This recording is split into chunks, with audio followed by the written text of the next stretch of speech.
Bonjour, je suis très heureuse de vous retrouver aujourd'hui pour notre rendez-vous du jeudi. Et aujourd'hui, nous allons parler du poids. Est-ce que votre poids pèse sur votre vie et quels sont, c'est probablement le cas, et donc je vous propose 3 actions à mettre en place rapidement pour inverser le processus. Je suis Odile Monnier, je suis thérapeute, spécialiste pluridisciplinaire des troubles alimentaires et des problématiques de poids depuis plus de 20 ans. J'ai créé une méthode que j'ai ensuite déclinée en un programme en ligne et c'est ainsi que j'ai accompagné des centaines et des centaines de femmes pour qu'elles puissent se libérer du poids de leur histoire qui pèse tellement lourd, tellement, tellement lourd à la fois sur leur pèse personne, mais aussi sur leur vie personnelle, sur leur vie professionnelle, sur qui les empêche de prendre leur envol, qui les empêche d'exprimer leur plein potentiel. Et donc, avec mon accompagnement, je leur permets de se libérer de ce poids et d'exprimer enfin leur plein potentiel et de s'autoriser à vivre la vie qu'elles ont envie de vivre. Et donc aujourd'hui, votre poids pèse-t-il sur votre vie? 3 actions à mettre en place euh, tout de suite. Et la première, vous allez me dire qu'elle est contre-intuitive, mais c'est de lâcher vos régimes. Arrêtez de vous astreindre à des régimes poireaux à loup, poisson bouilli. Arrêtez de vous priver, arrêtez de mettre votre assiette à la diète. Ça ne sert à rien. Je répète, vous allez dire que je radote à force, mais c'est toujours la solution à laquelle on pense. Ce sont des mensonges que l'on répète depuis des décennies et des décennies. Mais le problème n'est pas là. Les régimes euh, sont une réponse aux symptômes, mais ne sont pas une réponse à la cause. C'est la raison pour laquelle 95% des régimes sont des échecs, parce qu'ils ne répondent pas à la cause, ils ne solutionnent rien. Vous allez mincir forcément parce que si vous avez une alimentation un peu désordonnée, que du jour au lendemain, vous serrez la ceinture et que vous ne mangez plus que des choses légères et à la vapeur, forcément, mais forcément, votre corps qui est habitué à avoir un apport, par exemple, de 3000 calories, se retrouve avec 1500, forcément qu'il va fondre. Mais c'est simplement sur du court terme parce que la problématique de votre poids, elle n'est pas là. 100%. Alors, ça fait quand même 20 ans que j'accompagne des femmes qui ont des problématiques de poids et moi-même, comme vous le savez peut-être, j'ai eu moi-même des problématiques de poids pendant de nombreuses années. Donc, je sais vraiment de quoi je parle. Le poids, l'origine des problématiques de poids est toujours, toujours, toujours émotionnelle. Et euh, la cause, donc, si vous mettez votre régime à la diète, ça ne résout pas la cause émotionnelle de votre poids. Écoutez le message de votre corps. Qu'est-ce que votre corps vous dit en prenant du poids? Pourquoi est-ce qu'il se fait une carapace de kilos? C'est en répondant à cette question que que l'on est sur le bon chemin de la résolution.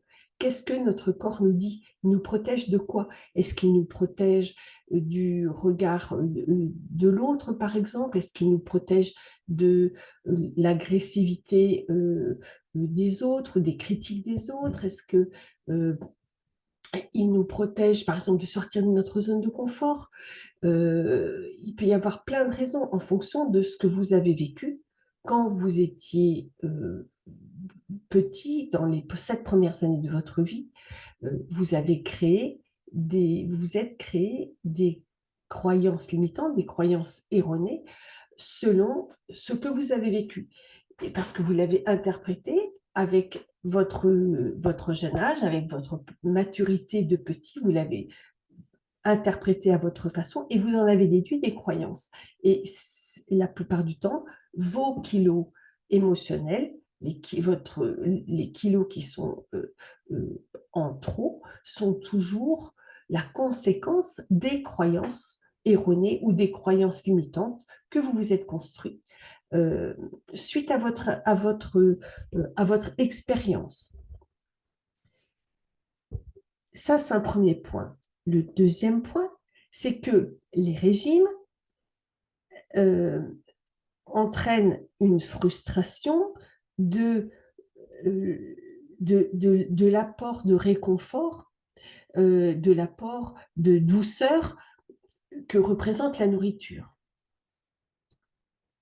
La nourriture, si vous avez des fringales, si vous avez des crises de boulimie, si vous avez des compulsions alimentaires, c'est parce que vous avez besoin de la douceur de la nourriture pour vous réconforter, pour vous récompenser quelquefois, vous apporter de la douceur, vous apaiser et peut-être aussi pour remplir un vide intérieur. À partir du moment où vous vous mettez un régime, vous vous frustrez, vous vous empêchez d'avoir ce réconfort. Et votre souffrance va se retrouver à vif d'une certaine façon, et à un moment, ça va être tellement à vif que vous allez craquer et vous allez vous allez vivre ce craquage comme un échec. Et ça va nourrir une culpabilité, voire une honte. Et ça va ne faire qu'aggraver votre état émotionnel. C'est justement parce que vous voulez. Ça, c'est la deuxième raison. Et cette deuxième raison, elle va nourrir un cycle, le cercle vicieux des kilos yo-yo. La troisième raison, c'est que lorsque vous vous lancez dans un régime, vous vivez comme quelqu'un qui est en surpoids et qui fait un régime. Qu'est-ce que vous envoyez comme message à l'univers? Vous envoyez le message que je suis en surpoids. Et ça n'est pas ce que vous voulez. Ce que vous voulez, c'est justement vous délester de ce surpoids. Et lorsque vous vous mettez dans l'idée, dans l'énergie que je suis en surpoids et que je fais un régime pour perdre ce surpoids, eh bien, vous allez envoyer le message à l'univers que vous êtes en surpoids. Donc, vous allez bloquer la situation. Et c'est évidemment pas ce que vous voulez. Donc, c'est complètement contre-productif de faire un régime. Donc, arrêtez-moi ça tout de suite. Ça, c'était la première action qui est contre-intuitive, je le sais bien. La deuxième action, j'en ai déjà parlé à plusieurs reprises, mais je le répète à nouveau, c'est que les pensées sont des énergies. Et Max Planck, dans les années 40, a montré avec la physique quantique que notre corps est beaucoup plus constitué d'énergie que de matière. Donc, nos pensées sont des énergies, notre corps est fait d'énergie. Donc, nos pensées influent directement l'état de notre corps. Il est donc important que vous changez votre système de pensée, que vous arrêtiez, je le disais tout à l'heure, vous envoyez à l'univers le message que vous êtes en surpoids, donc ça bloque et votre amincissement, votre perte de poids.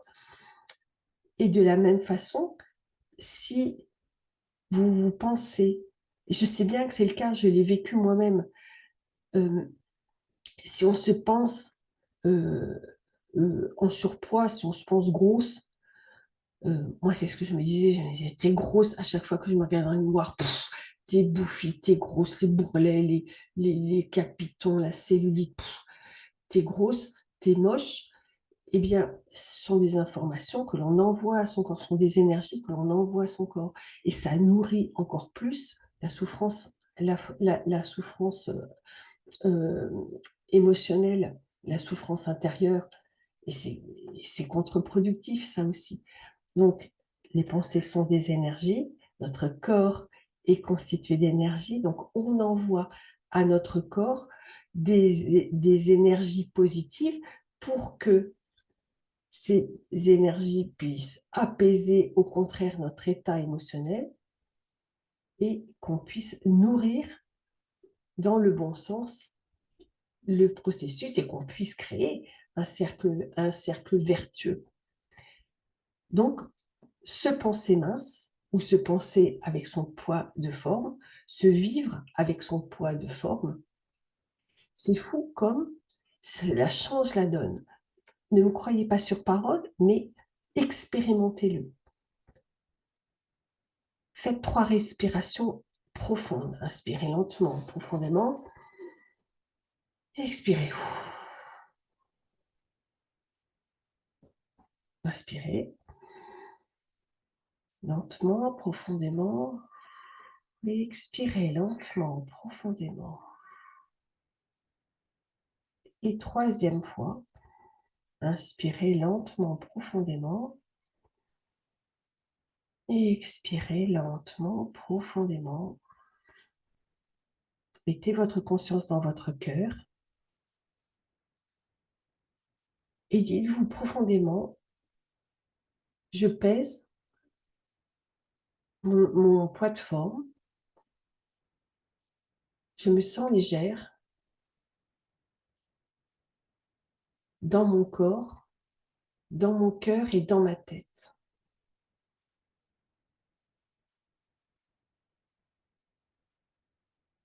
Je vis la paix intérieure. Et vous sentez ce qui se passe? Vous sentez que votre corps se dégonfle, vous sentez que votre cœur s'ouvre, que votre poitrine s'ouvre, que vos épaules s'abaissent et s'ouvrent. C'est génial, hein? Eh ben, vous voyez, pensez-y. À chaque fois que vous pouvez, pensez-y. Au début, j'ai pris l'habitude de le faire à chaque fois que je m'asseyais dans ma voiture. Je me disais, voilà, ces phrases. Et aussitôt, je me sentais, hop, m'ouvrir et avoir les épaules qui se rejetaient en arrière et qui s'ouvraient. Et si vous dites en marchant, vous allez remarquer que votre corps va être plus délié, que votre démarche va être plus souple. Mais ne me croyez pas sur parole, essayez et vous verrez.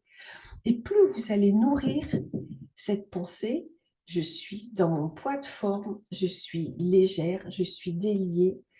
Vous allez voir que plus vous allez nourrir et plus vous allez l'intégrer. Et vous allez nourrir et en même temps, vous allez ressentir dans votre corps cette émotion d'être légère, d'être souple, d'être déliée. Et les pensées, vous avez déjà entendu parler de la pensée positive et vous savez peut-être que la pensée positive, si elle n'est pas associée à des émotions, eh bien, ça ne reste que des pensées. Les pensées sont des énergies, on est d'accord, mais le fait de les ressentir, de ressentir l'émotion qui va avec ces pensées, c'est beaucoup, beaucoup, beaucoup plus puissant. Parce que notre corps, c'est un corps émotionnel, évidemment. Ça, c'est le 2e point. Le 3e point, c'est le fait de se connecter à quelque chose de plus grand que un simple chiffre sur une balance. Ça, c'est drôlement important.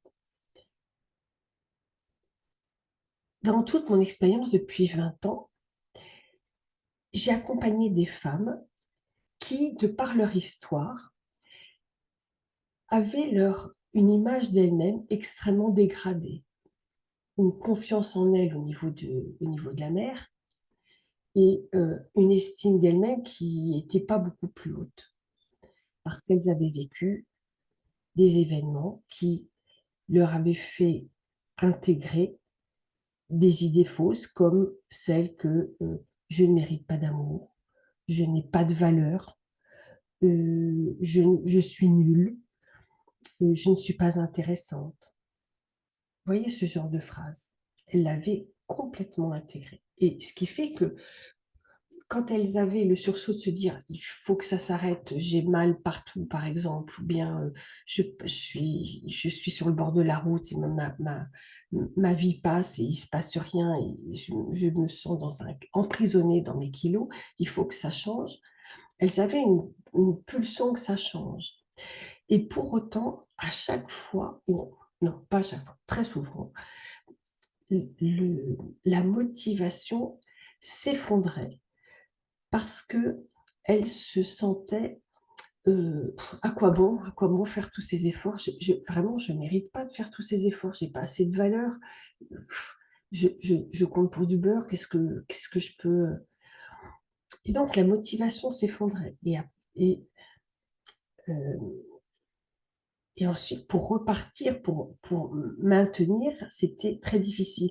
Pour s'astreindre à, heu, à une discipline, d'abord c'est une astreinte, après c'est un bon ça n'est qu'un mouvement finalement, c'est un rythme à prendre, ce sont des habitudes à prendre qui s'ancrent en 21 jours, mais il faut les tenir ces 21 jours et pour certaines, pour beaucoup, c'était justement: À quoi ça à quoi bon?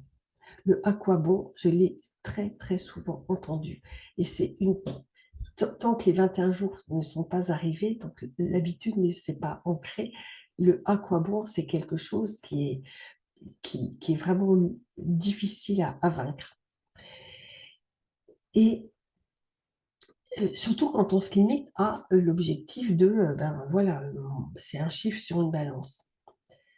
En revanche, quand on se pose la question de savoir, en fait, quel est l'objectif derrière ce chiffre sur une balance? Qu'est-ce que je vais vivre, heu, une fois que j'aurai éliminé ces kilos, une fois que j'aurai atteint mon poids de forme? Qu'est-ce que je vais vivre? Et là, quand on se connecte à cette émotion et qu'on la nourrit encore une fois, eh bien ça aide et ça soutient et c'est comme un objectif lumineux vers lequel on va, vers comme une lumière au bout du tunnel vers laquelle on se dirige. Et cet objectif, je vous invite heu, à le chercher en vous. Par exemple, il y a des personnes qui me disent, hem: «Eh bien, je me sens frustrée et à part parce que, bah, mon mari joue, avec les enfants, fait du vélo avec les enfants, il fait de l'acrobranche, il va à la piscine et bien moi je me sens, frustrée, je me sens, rejetée un peu ou à part, mise à part parce que, ben, moi je peux pas faire de vélo, je peux pas, faire de foot à cause de mon poids, je suis trop complexée pour aller à la piscine». Hem Et donc là, vous voyez, l'objectif, c'est avoir une vie participer à la vie de famille, c'est vivre des choses avec sa famille. C'est un merveilleux objectif de partager des choses avec ceux qu'on aime et de, nourrir l'histoire de la famille, de participer. Ça peut être un objectif.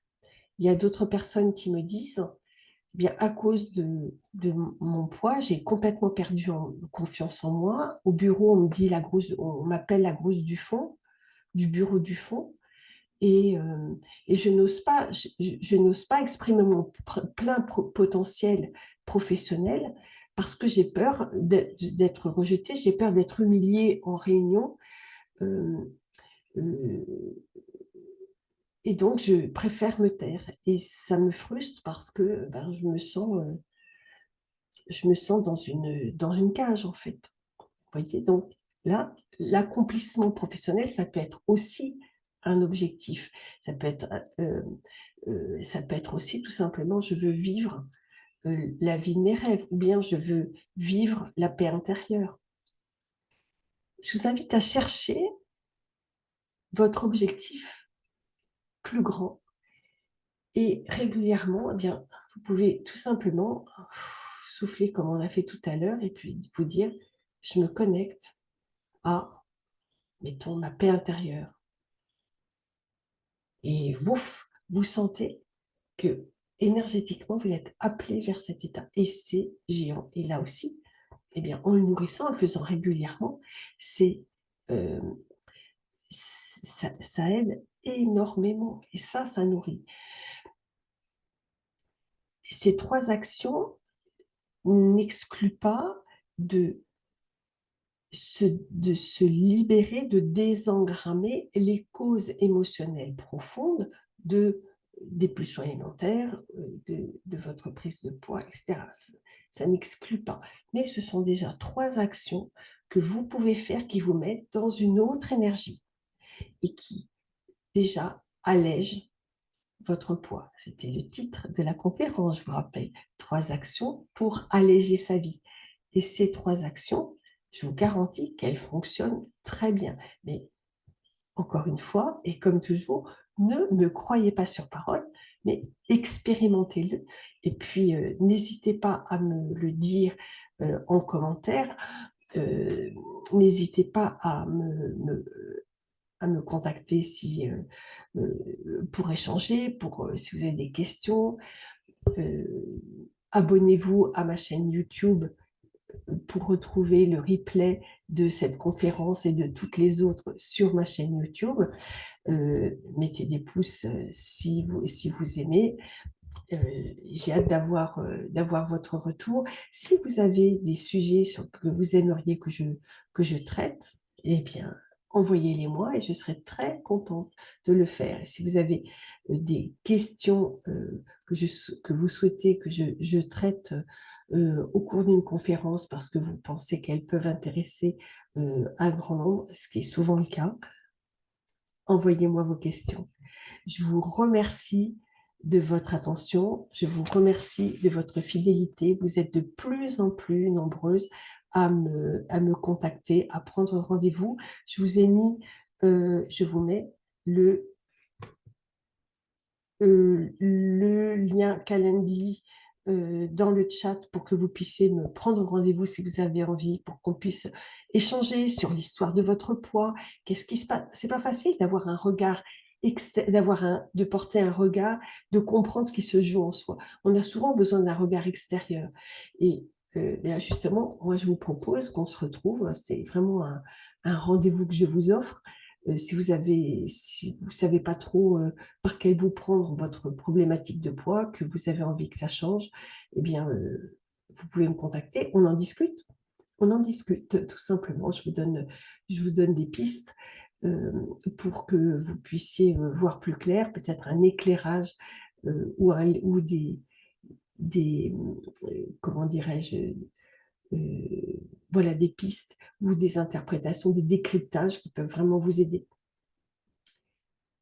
Voilà, ça me fera plaisir de le faire. Et encore une fois, je vous l'offre. Euh, eh bien, je vous souhaite une bonne journée et je vous donne rendez-vous à jeudi prochain, même heure. Et à bientôt pour un nouveau thème.